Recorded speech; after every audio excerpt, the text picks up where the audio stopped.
Bienvenue dans ce nouveau numéro de votre émission, Le Grande Découverte. À la présentation, toujours moi, votre frère Cédric Lukusa Branham. Et derrière la caméra, c'est votre frère Steve. Alors, aujourd'hui, nous sommes à la découverte d'un homme de Dieu que vous connaissez bien sûr, le révérend pasteur Zakola de l'église Amen Tabernacle à Johannesburg, Afrique du Sud. Alors, aujourd'hui, nous allons parler avec lui concernant son appel au ministère. Mais avant tout, nous disons d'abord bonjour à lui, notre invité. Bonjour, pasteur Zakola. Bonjour, frère Cédric, les journalistes. Dieu te bénisse. Amen, que vous bénisse aussi. Comment vous allez? Ah, maintenant, je me porte à merveille par la grâce de Dieu. Est-ce que êtes-vous prêt de parler avec nous sur votre appel au ministère? Non, on est là, je suis prêt à vous répondre. Merci, pasteur Zakola, nous rappelons, pasteur de l'église Amen Tabernacle à Johannesburg, Afrique du Sud. Pasteur Zakola, nous sommes très heureux de vous recevoir dans cette émission Les Grandes Découvertes, une émission du forum Le Gène du Message. Mais d'abord, une question de curiosité, merci. Nous voulons savoir, pasteur Zakola, vous êtes marié ou célibataire? Non, je suis marié, père de 3 enfants. Père de 3 enfants. Je suis marié à la sœur Meda Mbombo, la fille du fait pasteur Mbombo. Et nous avons 3 enfants, j'ai 2 filles et un garçon. L'aîné c'est Claude, mais là, au mois d'avril ici, elle aura 16 ans. Et puis Giderdi, elle a déjà 13 ans. Et puis mon dernier enfant c'est Joseph, mon unique fils. Et donc au mois de juin ici, il aura 12 ans. 12 ans. Ouais. Et c'est la maintenant, cette année, j'aurai 17 ans dans le mariage. 17 ans dans le mariage. Ouais. Vraiment, c'est trop. Voir qu'il y a trop de divorces aujourd'hui. Quel est le secret de votre réussite jusqu'à 17 ans? Le secret, c'est la compréhension et l'amour et la révélation. Le mariage est basé sur la révélation. Donc, quand on s'est choisi, c'est pour la vie tout entière. Donc, on se supporte et puis on se comprend. Et puis, donc, tu vois, donc on est là, on s'était mariés. Et puis on s'aime, et puis on se supporte dans les épreuves, dans les hauts et dans les bas, et puis on supporte les erreurs. Et c'est comme ça, cet amour-là, c'est ce qui est donc le socle même du mariage et de notre amour.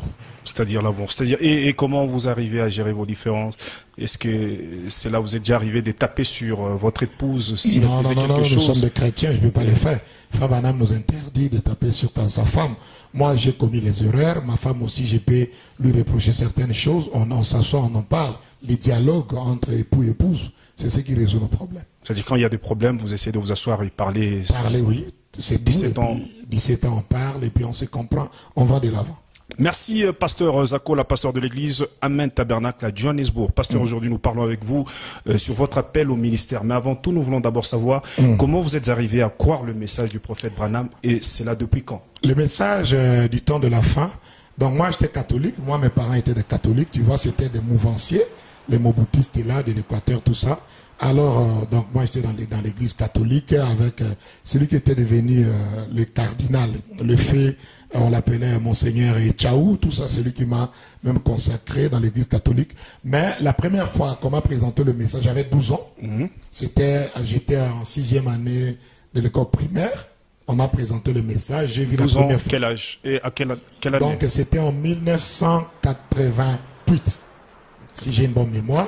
On est venu dans la salle de classe, dans l'école catholique. C'est la première fois que j'ai vu la photo de l'ange, de la colonne de feu. Et le même jour-là, frère Cédric, quelque chose dans mon cœur, comme une révélation, me disait que le message est vrai. Mais quand je voulais aller me faire baptiser, mes parents, tu vois, j'étais encore enfant, mes parents m'ont dit non, ils ont interdit. Ils ont même appelé le prêtre pour me conseiller. Mais tu vois, c'était déjà entré dans mon cœur. Jusqu'à ce que quand j'étais au niveau de terminer les écoles secondaires, c'est là où j'ai été baptisé dans Angombe, dans le fleuve Congo, par le révérend pasteur Pochi Daniel Botele. Il m'a baptisé dans l'eau, dans le nom du Seigneur Jésus-Christ. C'est comme ça que je suis entré dans le message. Ok, vous avez quel âge?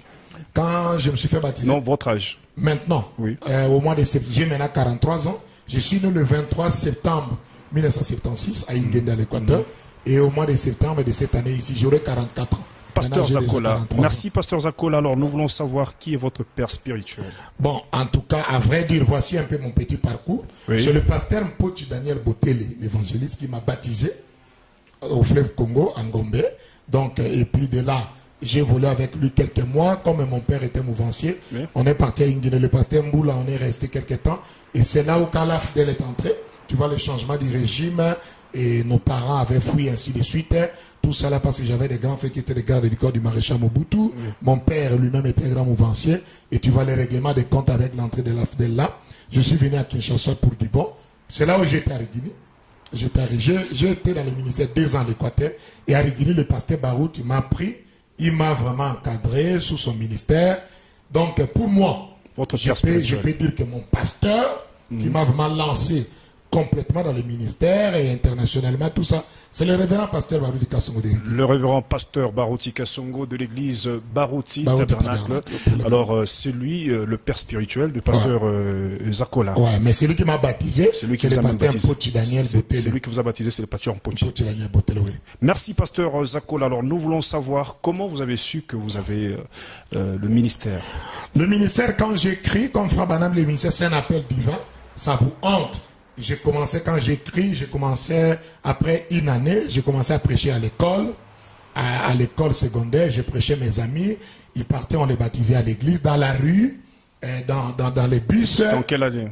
Vers 1995.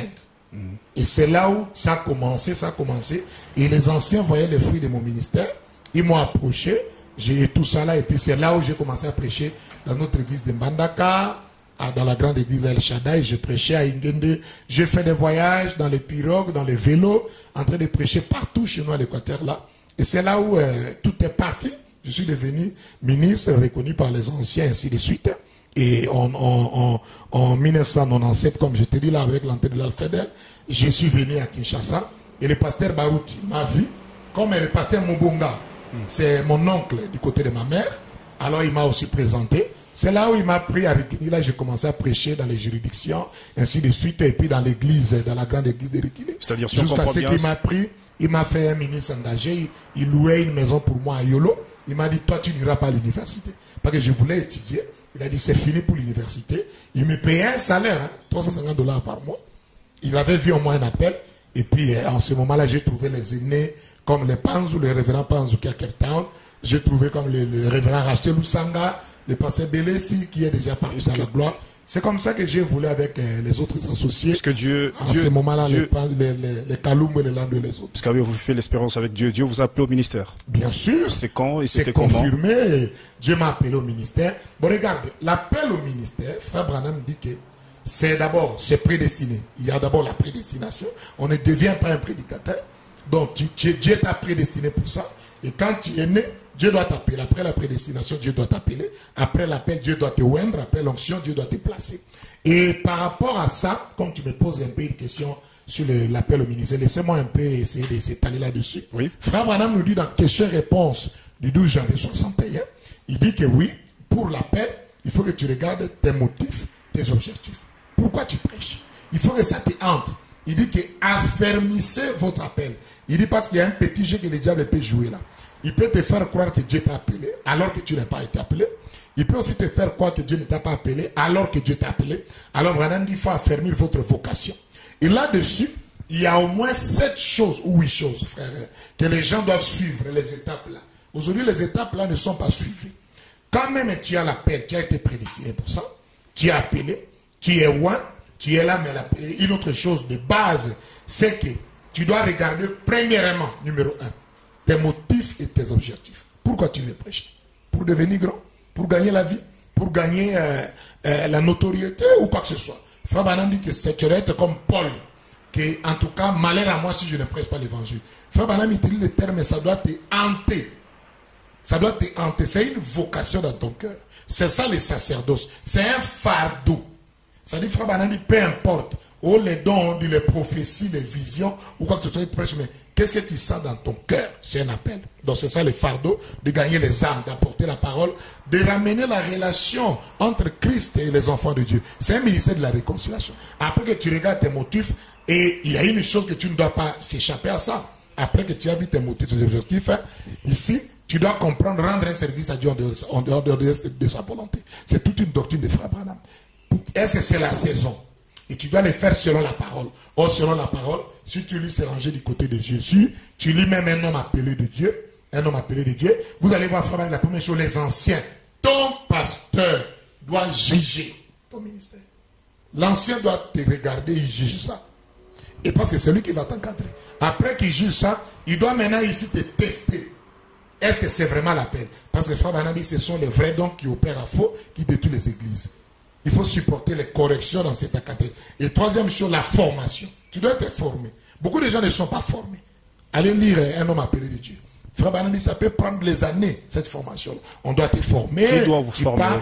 Qui doit vous former? Ton ancien, ton pasteur. Tu dois être formé au pied d'un ancien. C'est biblique si on avait les temps. Même si Dieu t'appelle comment. Mais même Frère Branham a été formé. Vous voyez là? Et puis dans la formation, après la formation, après que tu as été testé, on doit maintenant, donc, ton ancien, tu dois te oindre. Il doit avoir les fruits de... Après que tu es oint, il doit avoir les fruits de ton ministère. Oui, parce que... Est-ce que tu portes les fruits de ton ministère? Comment tu exerces? Est-ce que les âmes sont amenées en Christ? Et tout. Et c'est après là, les fruits dans les ministères, que ton ancien va t'ordonner. L'ordination. L'ordination ne donne pas un ministère. Mais on reconnaît en toi qu'on a vu les fruits, tout ça, que c'est un homme de Dieu. Et c'est là où tu es placé quelque part. Mais avant tout... Si ces étapes-là ne sont pas suivies, ce sont des appels d'occasion, ou des circonstances, ou des profités situationnistes, comme nous voyons aujourd'hui. Alors, répondez à notre question. Avez-vous la confirmation de la part du Seigneur? Moi, j'ai eu des confirmations de la part du Seigneur. Donc, si j'entre dans ça, même avant que quand ma mère avait ma grossesse, et elle était catholique bien sûr, mais tu sais que les dons et les appels sont sans repentance, le Seigneur lui a parlé que, ma mère ne mettait au monde que des filles. Je suis son premier garçon. Et après moi, il n'y a pas de filles. Il dit que ce garçon-là me servira. Pour lui penser que je deviendrai prêtre. Il me préparait déjà pour aller devenir abbé ou quoi que ce soit. Mais voilà, c'était ça l'appel. Quand j'ai commencé, il y a eu des visions, des prophéties. Vous recevez de visions ou soit on vous disait? Non, on me disait ça. Et moi-même, quand j'ai commencé, je sentais l'appel là que je dois prêcher. J'étais à l'école, mais je prêche. Vous sentez, mais vous n'avez pas eu Dieu ne vous a pas parlé. Je suis parti maintenant chercher la face du Seigneur. Quand j'ai dit à mes anciens, j'ai gêné pendant 3 jours. Le Seigneur est venu à moi dans une vision comme ça. Vers 12 heures de la journée. Quand j'ai prié au 3e jour de mon jeûne, il m'a dit que j'étais appelé au ministère. Tu vas enseigner la parole de Dieu. Et là, j'ai commencé, même si Dieu m'a parlé. Mais il faut qu'il y ait des fruits. J'ai commencé à prêcher. Quand il vous a parlé dans une vision, c'était comment? Vous avez vu Dieu? J'ai prié donc le 3e jour de mes jeûnes. Et j'ai senti comme si, quand j'étais à genoux là, je vois une vision comme ça. Et je vois une vision. Donc dans cette vision-là, je vois donc un homme. Un homme. Habillé comme en blanc. Il me dit, je t'ai appelé au ministère, mais je n'ai pas vu sa face. Sa face brillait. Et tu vas enseigner la parole, il a disparu. Il a disparu. Ouais. Et malgré tout ça, là, moi, j'étais enseigné. Que même s'il y a des choses là, des prophéties, des dons, mais est-ce que tu as les fardeaux? Est-ce que tu portes les fruits? Et c'est là, les fruits de mon ministère à l'Équateur, partout à les demander, à Guinée et tout ça. Merci, c'est Pasteur comme Beka. ça que ça s'est passé jusqu'à aujourd'hui. Oui, vous avez souligné quelques points. Et j'ai été formé. Oui, vous avez souligné quelques points. La formation par c'est très important. Oui, est-ce que Pasteur Barouti, disons que c'est lui votre père spirituel, est-ce qu'il a pris le temps, il vous a accepté comme étant... Regarde, frère Cédric me demande aujourd'hui à Rigini, c'est pas peut-être comme aujourd'hui. En ce temps-là, c'est pas n'importe qui prêchait. Je n'avais que 22 ans quand je suis arrivé à Rigini, mais on me cédait la chair. J'enseignais à l'église, là, demande le pasteur Panzou, Bélé, s'il est racheté que c'est votre père spirituel, Beka, qui qui m'a lancé. Mais je n'en disconviens pas que je n'ai pas été baptisé par lui. C'est pas lui qui m'a amené au message, c'est le pasteur Poch. Mais c'est lui qui a pris le temps de vous encadrer. C'est lui qui vraiment a pris tout le temps, m'envoyant dans les voyages missionnaires, me payant les billets d'avion, aller prêcher partout. Mon ministère était confirmé que les garçons ici, c'est vraiment un homme de Dieu. C'est-à-dire. Et jusqu'au temps de Dieu. Et Dieu m'a envoyé ici en Afrique du Sud. Ok, Pasteur Zakola, vous avez souligné aussi quelques points. Disons que même si Dieu vous appelle, mais malgré tout cela, vous devez passer à la formation. Bien sûr. Qui doit vous former? Toujours votre père spirituel. C'est ton ancien. Ton ancien. C'est très important. Et quelle est la conséquence de commencer? Dieu vous a appelé et puis vous commencez sans être formé. Si quelqu'un dit que Dieu l'a appelé, il n'a pas été testé par un ancien. Il n'a pas été formé. Tu vois, il n'a pas été ordonné. Ce n'est pas un bon ministère. On doit vous former sur quoi? On doit vous former, c'est-à-dire quelqu'un doit vous... Depuis le temps biblique, regarde, Dieu a rejeté Saoul. Il appelle David par la voix d'un prophète. Un appel confirmé. Mais néanmoins, Dieu envoie encore David dans la maison de Saoul. C'est une formation. C'est-à-dire tu dois avoir les gens des modèles. Il te dit, voilà, on doit parler comme ça. Voilà, on ne parle pas comme ça. Voilà, ça ne se fait pas comme ça. C'est-à-dire un encadrement solide. Il te teste jusqu'à ce qu'il va t'ordonner. Il va sanctionner qu'il a vu les ministères. Mais Dieu qui est en toi ne peut pas faire tout. Il faut que quelqu'un vienne pour écoute, la formation. Écoute, frère Branham répond à ce sujet-là. C'est comme les pentecôtistes les disent, non, le Saint-Esprit est venu, on n'a pas besoin d'un prophète pour nous révéler la parole. Mais même si le Saint-Esprit est descendu, vous voyez, mon frère Cédric, mais la parole vient toujours à un prophète. Frère Branham dit, les gens disent, je suis enseigné par le Saint-Esprit. Mais Branham dit que même si le Saint-Esprit vient en toi, mais pourquoi il a mis les docteurs? C'est pour enseigner. Même si c'est Dieu qui te connaît, mais Dieu va t'encadrer au travers des aînés, des anciens que tu as qui sont venus avant toi. C'est-à-dire commencer une église sans la formation, c'est moi, personnellement, frère Cédric, laissez-moi être sincère avec toi.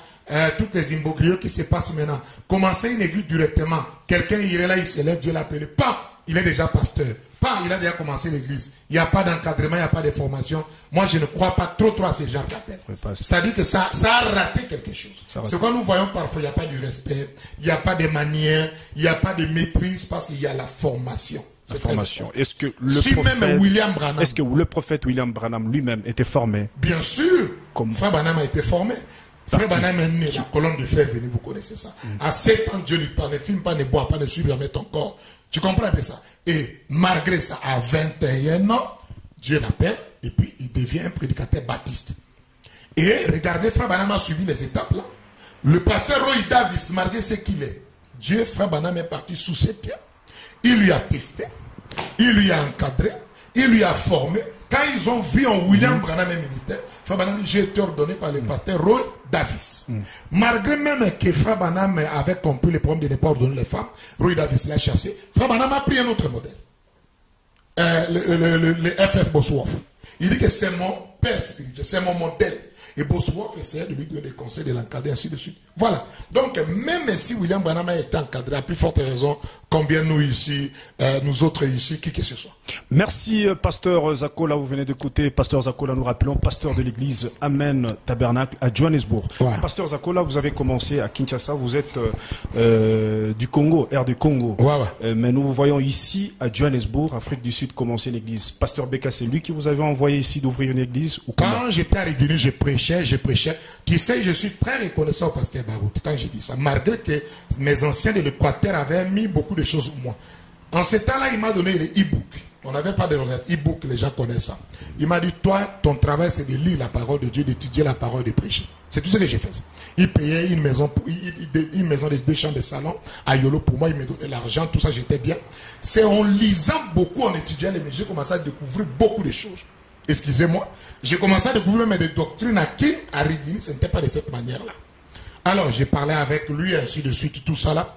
Et le temps était venu. En ce temps-là, le frère Aaron Boyou était parti au Gabon. Et le pasteur Mosengo, Séraphin, l'a suivi. Et mon ami, un autre ami, le pasteur Fistongo, est parti au Cameroun. Le pasteur me préparait pour m'envoyer au Gabon. Tu vois, les anciens me préparent que je suis mis, ils m'envoient au Gabon. Une prophétie est sortie de manière pasteur Kalumbu. Il dit que Zakola est maintenant plein feu pour le service.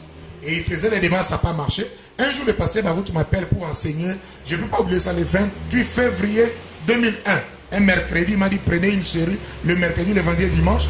Pendant que j'enseignais, la sœur José Kitenge, elle est encore à Guinée. Et là, ton onction, Dieu dit que je ne t'envoie pas au Gabon, je t'envoie en Afrique du Sud. Moi, je ne connais pas l'anglais, je ne voulais pas un pays anglophone. L'anglais, c'est un problème pour moi. Et de là, après quelques temps, regarde comment la manière de Dieu, le frère Acheté va découvrir quel temps, il va amener le pasteur Panzou là-bas, et quand il vient le pasteur Barout, il m'appelle. Là, bon, là aussi, j'ai commencé déjà à être accusé un peu de beaucoup de doctrines. Oui. Et le pasteur m'a dit que tu es mon fils, va en Afrique du Sud, va travailler pour Dieu là-bas. Mais il a dit que tu pars faire ça toi-même. Et il a prié pour moi, je suis venu. Je suis arrivé ici le 14 août 2002. J'ai prié, j'ai dit, Seigneur, si c'est toi, je n'ai pas de soutien, je n'ai rien. J'ai le fardeau de commencer l'église. Maman Mons, la femme de frère Mons, le patron, le PDG de Ghana, elle était venue ici pour les vacances. Elle a pris $2000 que Dieu m'a parlé. de te donner pour que tu commences l'église. J'ai vu Panzou, on a parlé avec le révérend Panzou, on a loué la salle là. Le 25 août, j'ai démarré l'église. Vous avez commencé, vous avez dit, c'était en quelle année? 2002, le 25 août 2002. Alors vous avez commencé à l'église Amen Tabernacle. À Yoville. Là où le pasteur Joël est en train de louer maintenant là, c'est là où j'ai commencé à Amen Tabernacle. Et avant de venir, vous avez dit que pasteur Barouti, vous avez consacré au ministère. Il a prié pour moi et puis je suis venu. Et c'est là où on a évolué. Et comment vous avez commencé l'église Amen Tabernacle ici, par une campagne d'évangélisation, comment? Quand je suis arrivé là, regarde les brebis d'autrui dans les églises. Regarde la manière de faire. Vous n'avez pas divisé une église avant de commencer Amen Tabernacle. Dans toute ma vie, je n'ai jamais divisé l'église de quelqu'un.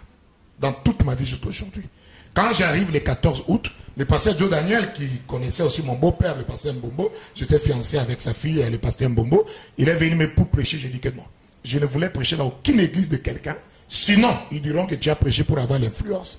Les 25, on a loué la salle là. On a fait les invitations. Et je dois être sincère avec vous. J'avais trouvé un aîné qui était ici avant moi, le pasteur Emmanuel Diabankama. L'église avait eu des problèmes, les gens étaient divisés. Bon, les gens étaient restés dans les maisons, ils ne savaient pas où aller. Et même avant que j'arrive, ils ont donné les témoins, ils ont prié pendant une année que Seigneur, envoie-nous un prédicateur. Quand j'arrive, on a distribué les invitations, les gens sont venus. J'ai prêché ma première prédication là, il y avait beaucoup d'invités. J'ai baptisé 7 personnes. Des païens. C'était des incroyants. Des incroyants, à Yoville là. Et de là, tout est parti. Et beaucoup de gens commençaient à quitter d'autres églises, bien sûr, à venir à Yoville et suivre. Peut-être vous avez prêché quelque chose attaquant d'autres églises pour que le brebis vienne chez vous. En tout cas, pas vraiment dans ce sens-là. Attaquant, non. J'avais une profondeur. Les gens voyaient au moins un ministère. Et puis, pour être sincère, les Congolais, ils allaient souvent chez l'église de Joe Daniels.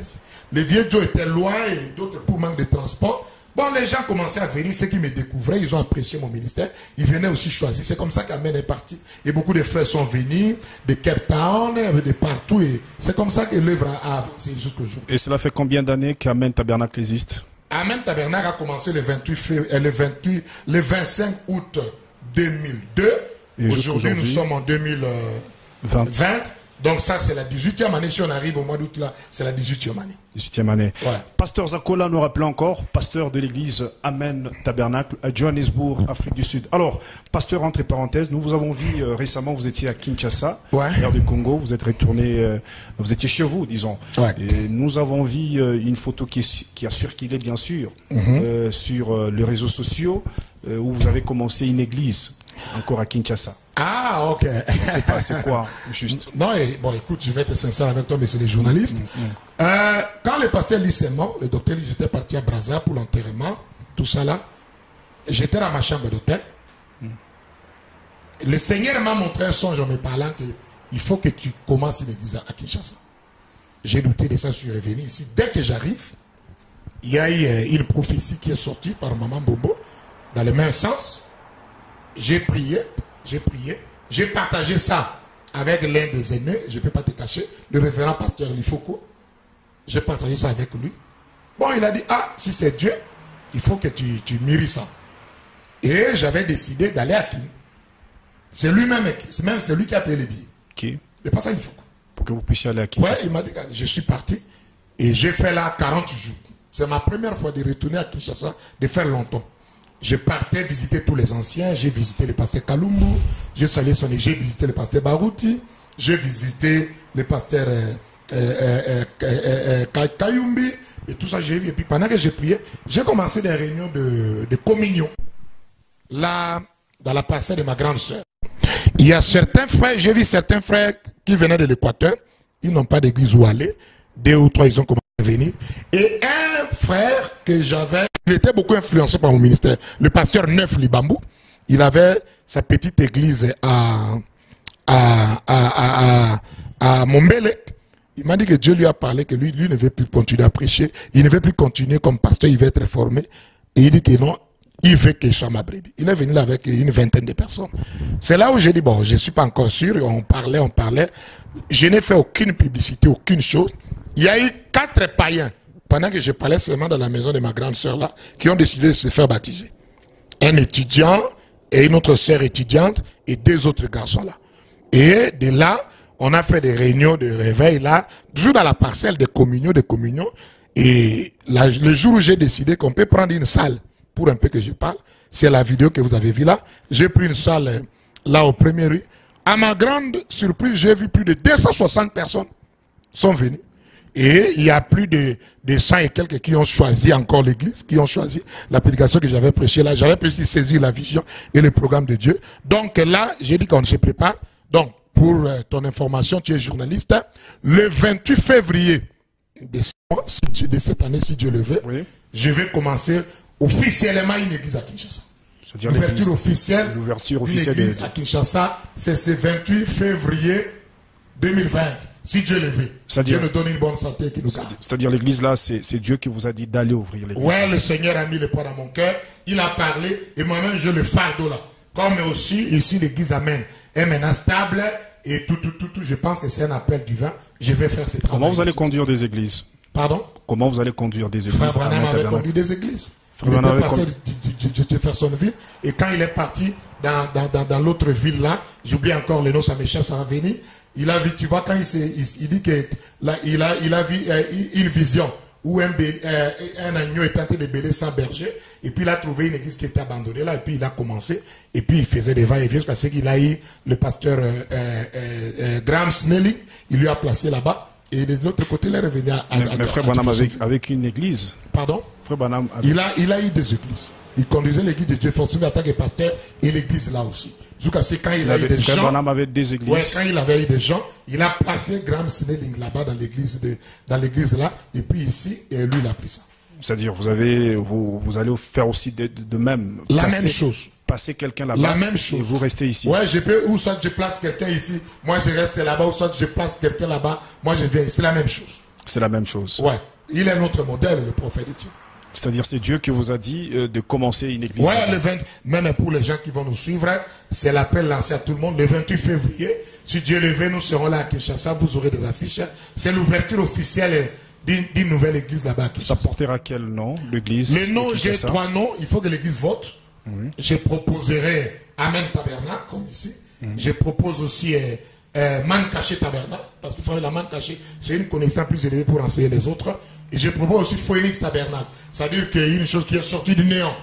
Mais ce n'est pas moi qui va choisir le nom. Nous suivons les modèles. L'église va voter quel nom ils vont choisir, frère Cédric. Merci, pasteur. Alors, quelle est la doctrine de votre église? Moi, la doctrine de mon église, c'est ce que Frère Branham a prêché. Au mieux de ma connaissance. C'est-à-dire tout ce que Frère Branham a dit. Tout ce que Frère Branham a dit. C'est ça, la doctrine de votre église. Ça, et c'est ça la doctrine de notre église. Je répète, Frère Branham, tu es le bienvenu. Nous croyons tout. C'est la même chose quand on avait commencé à Amen. On avait voté que ici c'est Frère Branham. Ouais. Alors, au mieux de ma connaissance, quoi. Parce que le message est vaste, frère Cédric. C'est toute une grande encyclopédie. On se complète, on évolue, on étudie toujours la parole. Ok. Alors, quel est l'objectif que vous poursuivez à atteindre dans votre ministère pastoral? Moi, dans mon ministère pastoral, je poursuis l'objectif, ceci. Frère Branham dit que, regardez, le ministère selon Ephésiens 4, c'est une réconciliation entre l'homme et Dieu. Branham dit que ma mission, c'est pour construire les individus, faire de la stature d'un homme parfait, avoir des vertus comme il nous a prêché là. Et le prophète nous a dit qu'il y a 3 sortes d'églises. Il y a les églises corinthiennes, là où ils aiment l'esprit, les dons, ils n'aiment pas la parole profonde, c'est une église de problèmes, Il y a l'église hébreu, là où ils aiment les lois, ils n'aiment pas l'esprit de Dieu. Il y a l'église éphésienne, c'est pourquoi dans le paradoxe, par-ci par-là, frère Branham dit qu'en accord avec Malachie 17:30, il y aura un autre Éphésien. C'est-à-dire que l'église qui sera prête pour l'enlèvement, j'aimerais que les gens, je poursuis 3 choses. 1, que l'homme arrive au fruit de l'esprit. Parce que nous voyons dans le message aujourd'hui, parmi nos frères Cédric, il n'y a plus de fruit de l'esprit. Moindre chose, les insultes ou quoi que ce soit, au fruit de l'esprit. 2, à la puissance. La puissance de Dieu doit se manifester dans la vie de chaque croyant. Paul a dit, je ne suis pas venu vers vous avec les discours personnels, mais avec la démonstration de l'esprit. 3, le vrai Saint-Esprit qui les amène à la compréhension claire des promesses de ce que Dieu a fait aujourd'hui. Parce que nous voyons beaucoup de gens prétendent avoir le Saint-Esprit parce qu'ils font les miracles, parce qu'ils font ceci, mais ils n'ont pas la compréhension claire. Ils ne croient pas les choses que Dieu a fait aujourd'hui. Ce n'est pas le vrai Saint-Esprit. Donc voilà mon objectif quand j'enseigne la parole. Je poursuis que l'homme puisse avoir cette relation intime avec Dieu, la statue d'un homme parfait. Et en lui, il y aura 3 choses. Les fruits de l'esprit, quand on les voit, il porte les fruits de l'esprit en tant que chrétien. Oui. Et puis, donc la puissance de Dieu dans sa vie, à lui. Et puis là, il manifeste le vrai Saint-Esprit qui l'amène à la compréhension claire des promesses. Pasteur Zakola, nous allons déjà vers la fin. Peut-être nous pensons que c'est ici que nous terminons déjà notre émission. Merci Pasteur Zakola. Un mot de la fin. Un mot de la fin, c'est à moi de vous remercier d'être venu ici. Que Dieu te bénisse richement, qu'il bénisse tous les administrateurs qui travaillent avec lui dans les jeunes du message Saint-Orange. Je souhaite à tout le monde, comme nous sommes au mois de janvier, mes meilleurs vœux pour l'année 2020. Et sachez que Frère Branham a prononcé le mot 20 sur 20. Il dit que c'est le full vision. C'est pourquoi on a même des réunions là spéciales pour ça là, sur le full vision, que cette année vous apporte le full vision du message, que ça soit une année de prospérité et de bénédiction, pour vous, pour mon frère caméraman qui est derrière les caméras, et pour tous les saints et les enfants de Dieu, que l'amour de Dieu inonde nos cœurs, et que Dieu puisse tout bénir, que nous puissions aller de gloire en gloire, de perfection en perfection. Merci Pasteur Zakola, nous rappelons pasteur de l'église Amen Tabernacle, et bientôt il va commencer une autre église à Kinshasa. Alors à la présentation, c'était moi donc, votre frère Cédric Lukusa Branham dans cette émission Le Grande Découverte, et derrière la caméra, c'était votre frère Steve. Et restez toujours branchés dans votre forum, le Jeune du Message, pour être toujours à la page sur tout ce qui se passe dans le monde du message. Encore une fois, on est ensemble. Je suis jeune, j'aime le message. Merci, pasteur.